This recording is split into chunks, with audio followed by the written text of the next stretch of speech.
Série Gigantes da Fé, episódio de hoje. John Wesley.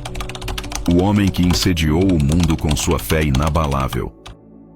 Se eu te dissesse que um único homem foi responsável por levar a palavra de Deus para mais de 250 mil pessoas com sua própria voz, pregando mais de 40 mil sermões, você acreditaria?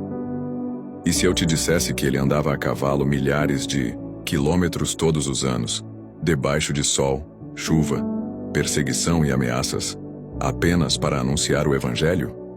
Hoje, você vai conhecer John Wesley, o homem que incendiou o mundo com sua fé, transformou a Inglaterra e deu início a um avivamento que até hoje influencia milhões de vidas. E se você acha que está muito fraco espiritualmente, espera até ouvir o que esse homem viveu. Porque depois de hoje, você nunca mais vai dizer que não dá para fazer mais por Deus. Já se inscreve no canal agora e comenta aqui embaixo. Eu quero esse fogo espiritual na minha vida. Isso ajuda demais esse vídeo a alcançar mais pessoas. Infância e conversão. John Wesley nasceu em 1703 na Inglaterra, numa época em que a frieza espiritual reinava. A igreja estava morta, mecânica, e as pessoas iam aos cultos como uma obrigação, mas sem vida. O pai dele era pastor anglicano, e a mãe, Susanna Wesley, foi uma mulher que deixou um legado profundo de fé. Com 19 filhos, ela separava 1 hora por dia para orar por cada um deles. Mas foi no incêndio da casa da família, Wesley, quando ele era apenas uma criança, que ficou claro que Deus tinha algo especial reservado para ele. Ele foi salvo por segundos da morte, e desde então sua mãe o chamava de um tição tirado do fogo, expressão que ele mesmo usaria anos depois para descrever sua vida. Mesmo estudando em Oxford e se tornando religioso, Wesley ainda não conhecia a graça de Deus. Ele tentou viver uma fé baseada em regras, em disciplina, em religiosidade, mas faltava algo. Ele foi missionário na colônia da Geórgia, nos Estados Unidos, e fracassou completamente. Voltou humilhado, frustrado, evasivo, e foi aí que veio o divisor de águas. Em 24 de maio de 1738, num culto em Londres, ele ouviu a leitura do prefácio de Lutero sobre a Carta aos Romanos, e ele escreveu: "Senti meu coração estranhamente aquecido. Senti que confiava em Cristo, somente em Cristo, para minha salvação. E me foi dada a certeza de que Ele havia tirado meus pecados, sim, os meus, e me salvado da lei do pecado e da morte." Naquele momento nascia o verdadeiro John Wesley. O avivamento e sua vida ministerial após sua conversão, Wesley começou a pregar nas igrejas, mas rapidamente foi expulso da maioria delas. Por quê? Porque sua mensagem era viva. Porque ele falava de arrependimento, de fogo, de salvação pela fé e não por obras mortas. Ele falava como quem tinha autoridade, e a instituição religiosa não suportava isso. Mas o que Wesley fez? Desistiu? Não. Ele foi para a rua, para os campos, para os cemitérios, para os becos.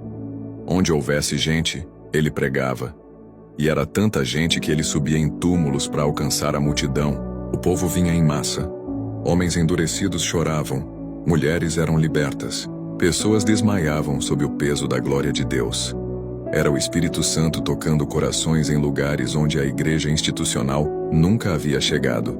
E mais, Wesley viajava cerca de 8.000 quilômetros por ano a cavalo. Sim, um homem com mais de 50 anos enfrentando frio, calor, pedras no caminho e até linchamentos. Isso tudo para pregar. Ele foi apedrejado, empurrado, zombado, mas nada parava Wesley. Nada.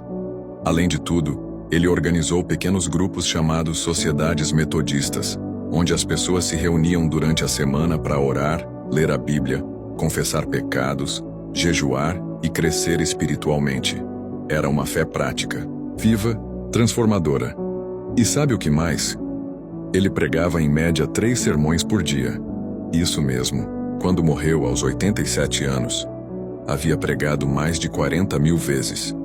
E a chama que ele acendeu continua até hoje.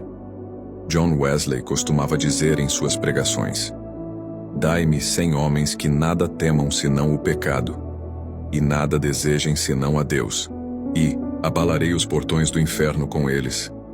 Não me preocupo com o que pode acontecer daqui a 100 anos. Aquele que governava o mundo antes de eu nascer, cuidará disso igualmente, quando eu estiver morto. A minha parte é melhorar o momento presente. Eu creio que a santificação seja a vida de Deus na alma do homem, uma coparticipação da natureza divina, o sentimento que houve em Cristo, ou a renovação do nosso coração segundo a imagem daquele que nos criou. Ele acreditava piamente que a santidade era possível, que a vida cristã não era só uma teoria bonita, mas uma entrega completa. Ele dizia que o mundo é minha paróquia, porque entendia que Deus o havia chamado para ir além dos limites das instituições. E foi isso que ele fez. Seu legado? Ele deixou um movimento com milhões de seguidores, influenciou o fim da escravidão na Inglaterra, inspirou avivamentos nos Estados Unidos e foi uma das maiores vozes do século XVIII. Mas a lição mais poderosa que John Wesley deixa para mim e para você é essa. Uma vida simples, entregue, cheia do Espírito e obediente a Deus, pode incendiar o mundo. Ele não teve fama, dinheiro, status, morreu sem riquezas, mas morreu cheio de frutos eternos. Se esse vídeo tocou seu coração, se inscreve no canal agora. A gente traz toda semana histórias de homens e mulheres de Deus que transformaram o mundo com sua fé. E comenta aqui: Senhor, faz de mim um tição tirado do fogo. E se você quer conhecer mais profundamente a essência da pregação de John Wesley, a sua visão prática e poderosa sobre o reino de Deus, o céu e o coração do verdadeiro cristão, eu recomendo fortemente que você leia o livro O Sermão do Monte, de John Wesley. O link está na descrição. Adquira o seu exemplar e mergulhe no espírito desse homem que viveu cada palavra que pregou. Esse livro vai transformar sua vida.